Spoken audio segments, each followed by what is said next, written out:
Mag-uwi kayo ng Pilipinas, huwag na ho kayong matakot. Do not worry. I want to make life comfortable for you. Pagpunta mo ng Pilipinas, may police, customs o immigration at humihingi sa iyo ng pera, sampalin mo. Sampalin mo. Tapos, you create a scene.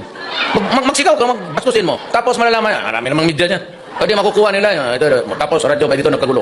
Kasi bakit? Hinian ka ng pera. O kinuha yung mga bagay-bagay mo. Mas babagahin mo naman tunilada. Siguro mga 10 bag siguro okay na yan. Pero kung yung sa bag mo at kunin yung mga bagay, huwag kang pumayag. Pag kinuha yung kunin mo ulit, sabihin mo, hindi yan para sa iyo. Yan lang kasi ang paraan na madisiplina ko lahat eh. Diyan kayo makatulong sa akin para mawala ang katiwalian. Kayo na mismo, parang pagpasok mo sa airport, parang ano ka na, parang mayor ka na rin. Ayun, astang mayor na, gano'n ba? Tapos, marami ito. Bakit? Marami akong bigyan. Ilang malita. 3, 4, okay lang ito to. Ano bang, what's the really value of this thing? Alam ko, pag may nakita siyang bala, saan mo kainin mo? Ayun ko, may bala, oh. Galing sa'yo yan, kainin mo yung putang ina yan.